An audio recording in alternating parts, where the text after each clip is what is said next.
Hello, my name is Emily McFarlane. I'm the Senior Campaign Lead here at Birchal. Today I'm lucky enough to be joined by the lovely Laura Allan from Isaac Snacks. Welcome, Laura. Thank you. Hi, Emily. I'd love to hear a little bit from your perspective about what inspired you to start Isaac Snacks. Yeah, sure. So I started the brand a few years ago now, and there were a couple of reasons that I started. I'd been on maternity leave with my first son, Isaac, and I was a lot more aware, I guess, at that point of what that we were feeding him. I wanted to make sure that a lot of the food generally that I was making was homemade, real food snacks, real food meals, and was really conscious of that. And I think, being on maternity leave and taking that time with him, I was able to really take time to make sure that I was nourishing him and, really aware, particularly in that kind of first period of life when you first have a child, how important it is to give them the most nutritious, nourishing food. And then, like a lot of mothers, I then was going back to work after about 18 months. And I guess the proportion of time that I had to dedicate to preparing that food for him really diminished. Mm. And so I started at that point to really go to the supermarkets and to the health food stores to look for those ready-made options that were replacing the things that I was making at home. And I just couldn't find it. I just found that there was a massive gap in the market. A lot of the products that are marketed to children just had ingredients that I couldn't pronounce. They have really high sugar. And often I have found, particularly when looking for snacks for my boys, that there's sort of a separate cohort of food that we market and sell to children that as adults we wouldn't eat ourselves. So Mm. that really began a journey for me where I was like, I know that I can create something better. I create something better at home. Why is there not better options on the shelf that are snacks that I would eat? My husband would eat, my mum would eat, the whole family would eat, and are nourishing real food products. So that was the journey to really taking the products that I was making at home, my homemade snacks, and partnering with some third-party manufacturers to create this great range of products that are available to buy ready-made, but are like homemade. Yeah, absolutely. So I know that obesity and type 2 diabetes in kids is a huge issue in Australia right now. And, Mm. a lot of countries around the world. Is that a real driving force behind your business?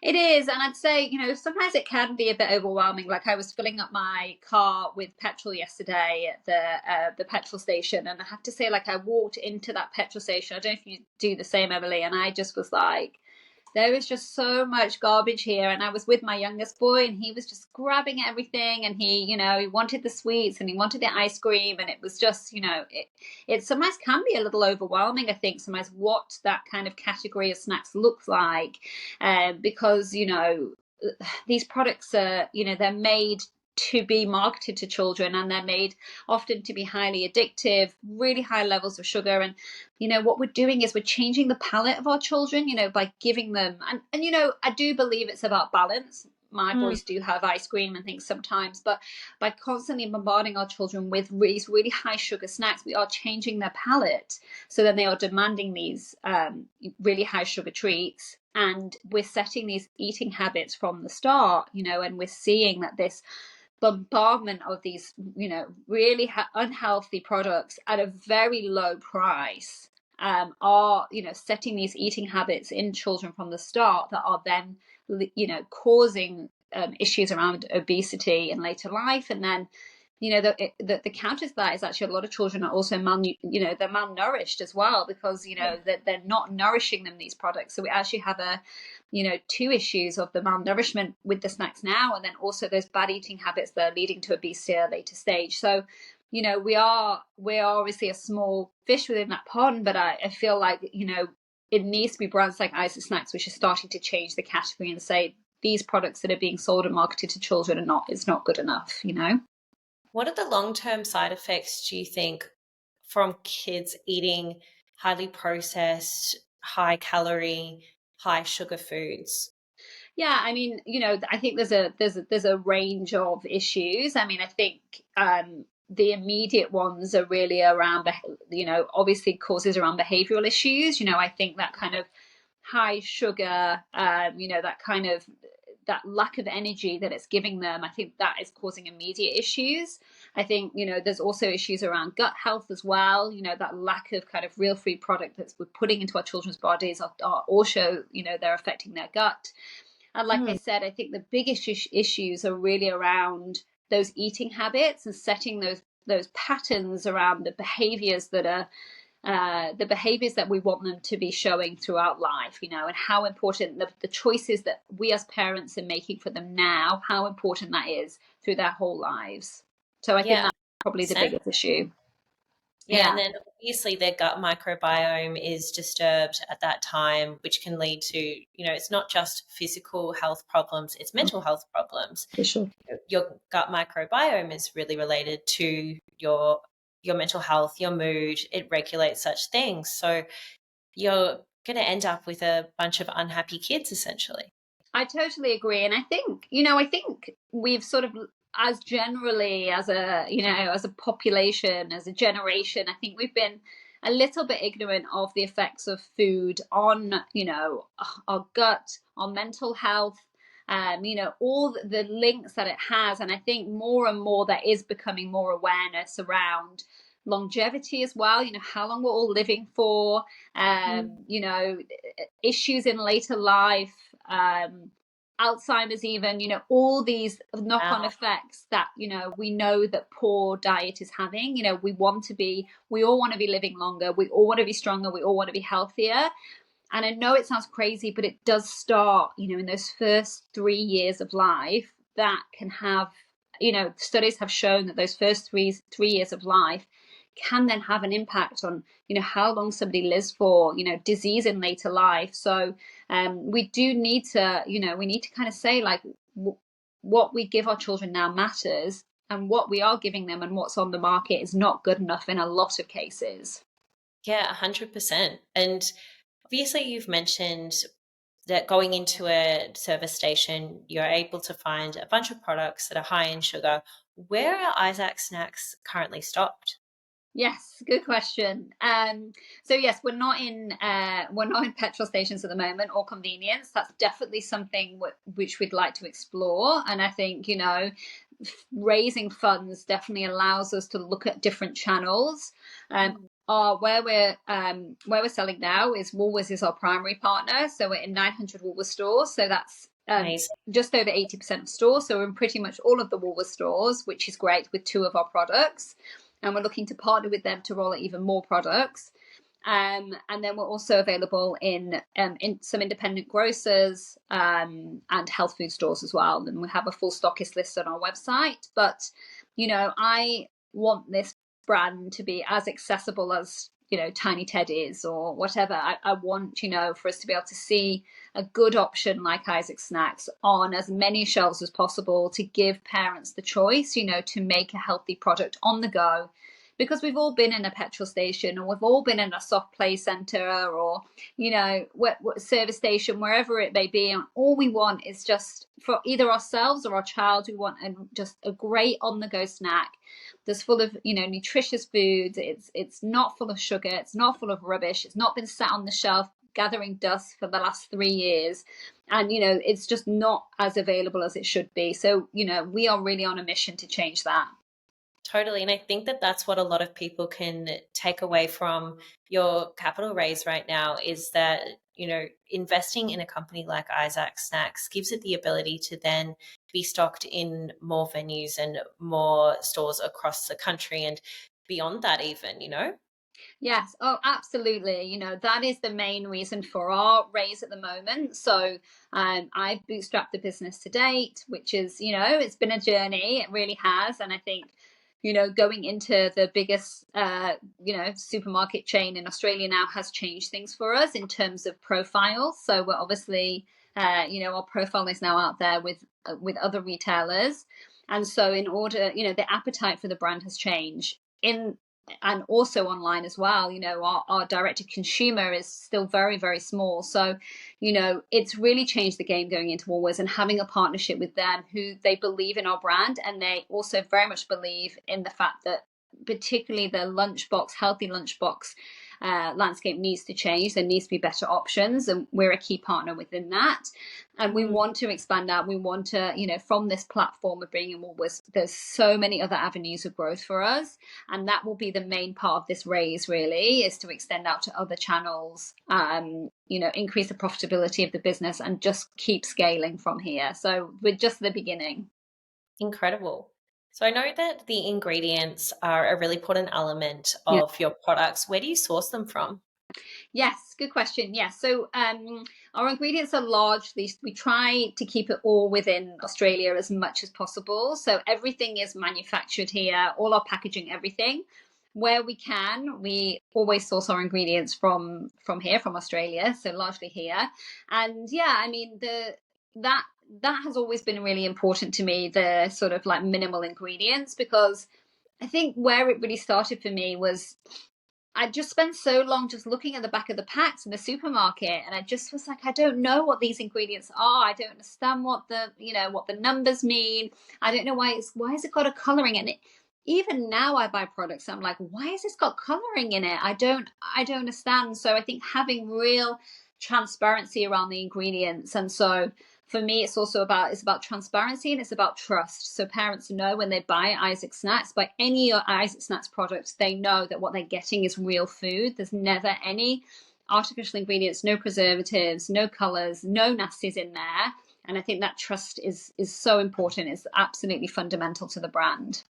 For sure. So obviously you're bringing the community on for the journey. Are they a big part of inspiring your products in terms of product development and new innovative things that you're bringing to the market?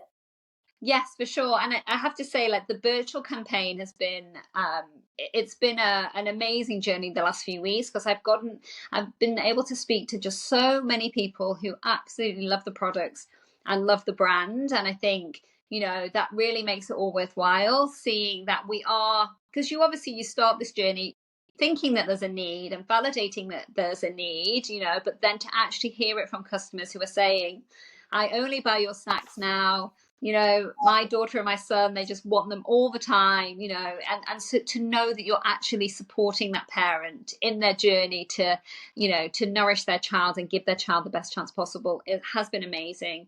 And I think, the big part of this doing the crowdfunding is that we don't just want kind of faceless or, angel investors. We want people who are buying the product. They're invested in the cause of the brand and in our mission and what we're trying to do. And I'd say 98% of the investors so far have children. They feel the pain, that I felt all those years ago, and they see that we are solving that need, and they want to share it with their friends and with the rest of the community. So there'll be a lot of opportunity once the raise is closed. We want to hear from our investors. We want them to be sharing their ideas in terms of new products. And we'll be doing some taste testings as well. So we've got some new products coming up, and we want to be trying different flavors and finding out the best names. And, I always say, like, nobody knows, the people that know your brand and what they need best are the customers. So it's really reaching out to our investors and bringing them onto the brand and getting them to support in any way that, they'd like. Yeah, I think that's an incredible part of equity crowdfunding is you have essentially brand ambassadors now as shareholders, which is really, really exciting. So if people do want to invest, how do they do it? Yeah, great question. And I think, because the majority of people that have invested in the business, I think, have never invested through Birchal or really in anything before. So I think it's also giving some clarity around the way that works. So it is a crowdfunding campaign. And I think prior to me doing this, I'd been aware of crowdfunding as, you give some money and then you get product. It's before a company's launch. So you kind of give the money and then you'll buy almost pre-buying product. We are giving away some product with the raise, so that will be a part of some of the investor rewards. We've got products and we've got discounts and we've got gift cards, but the main thing that we're offering people is a share in Isaac Snacks. As we were just talking about, we want our customers and people that are passionate about our brand on board. So you can choose how much that you invest on the Birchal page, and it's $1 per share. So if you invest $250, then you'll get 250 shares in the business. So you become a part owner in the business. That's super exciting. And I'm sure a lot of people will want to get involved and see your journey. When you've completed your crowdfunding raise, how do you plan on, keeping in touch with investors? Yes, I mean, we're going to be creating a community group. So we'll have a community group for all our shareholders, and we'll be communicating. We're not 100% sure; it's probably likely through Facebook, but we might look at another platform. We're looking at some different options at the moment, and we want to use that as a discussion group, but also just to kind of have that day-to-day involvement. So kind of sharing ideas, sharing content, getting our shareholders to create content for us, and so we'll be constantly communicating to kind of really build that community and looking at how we build that out in the future. And then there'll be also more formal communications through the year in terms of our financials and how the company is going. Incredible. So currently with your brand, how many different products are in your portfolio, and do you have any in the works? Yes, great question. So we currently split into two different segments for our range. So we have our multi-pack boxes. So we have three of those. We have two of those currently stocked in Woolworths. So we have our jammy bite on our fruity bite in Woolworths, and then we have a third product, the chia cluster. And all three of them are beautiful, amazing products, and they're all in little on the go packs. So they're great for lunch boxes, great for kind of just throwing in your handbag, throw in the pram, throw in the car. So we have those three products, which we call our boxes. And then we also have our bars. So we have our single bars, and we have three different flavors. So we have an apple of my pie, which is actually my favorite. Then we have a cacao one. So it's like a really healthy superfood chocolate bar. And then we have our oat so fruity as well, which is our fruit-based bar. And we have no refined sugar, so we only use natural sugars in all the products. So we use either maple syrup or rice malt syrup, and all the products have 10 ingredients or less. And the whole range is available online and in the health food stores as well. But like I said, we're looking at we're constantly looking at kind of new products, and we're developing a third range at the moment that I can't talk too much about, but it's a really exciting third range that we've kind of presented, and there's definitely interest there. So, and we're constantly looking to hear from our customers about what they want, and I think because we're a smaller business, we're actually very agile and being able to react to the market and react to our customers. And we have great partners in terms of our manufacturing. So we're able to take that feedback and we're able to really plug it into developing the products that our customers want. So yeah, that's why it's such a great stage of the business. I've worked for very big corporate companies. I worked for L'Oreal for many, many years, and getting anything new over the line would, it would take a really long, it'd be like 2 years in the making, whereas we can turn something around within 2 months. If it's the right thing, we have the validation and the need for it. So I think having that kind of nimble, agile way of working is super exciting, and I think will be a massive part of the growth. That's so awesome. I know that you mentioned that hopefully in the future your shareholders will be able to be taste testers in your new Yes. products, can give you feedback. Who's been doing that to date? Has it been your kids?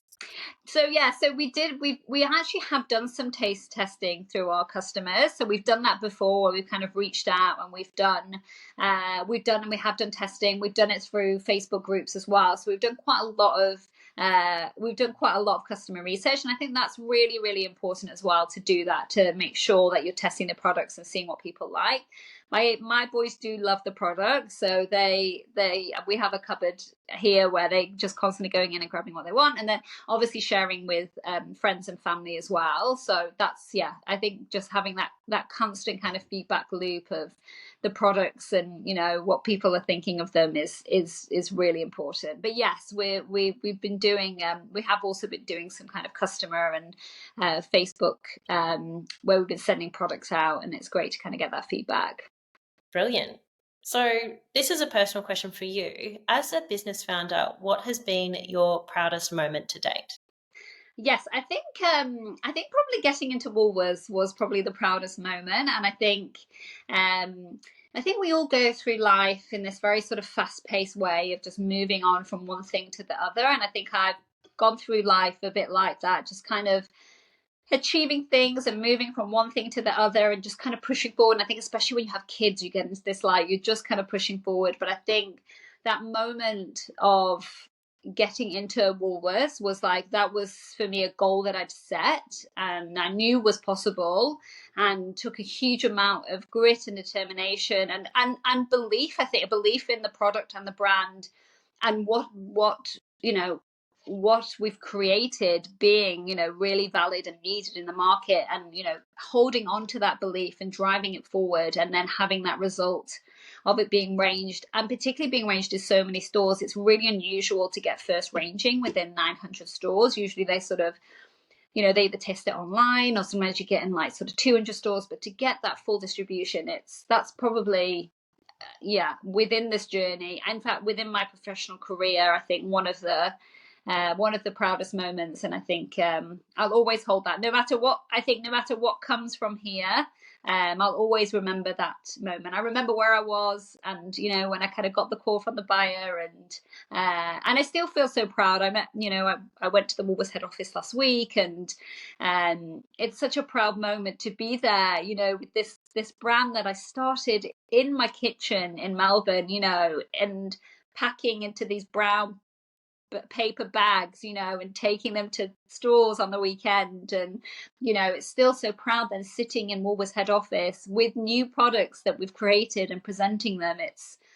That was absolutely a dream. And I think to have achieved that, and largely sort of by myself, has been an amazing achievement that I do feel very proud of. And I believe is just, as I keep saying, the start for this brand. Yeah, I bet. And I can't wait to see how it grows and how you go after the raise. But what does the next 6 to 12 months look like for you? Yes, I think take a bit of a breather after the raise. It's been quite an intense period, so I think have a glass of champagne will be the immediate thing.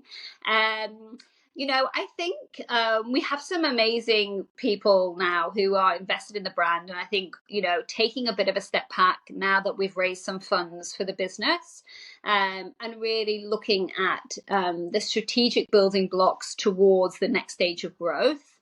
I think in particular, I think that our D2C channel, so building our online, will be something that we'll start to do very quickly post raise. It's been something that we've sort of dipped our toe into. We have an amazing marketing director who's so well versed within the digital space, and it's just been limitations around budget that stopped us. But there's so many services that we want to execute online, and we want to make our products as accessible and as easy for our parents to access. And I think online is going to be the main point.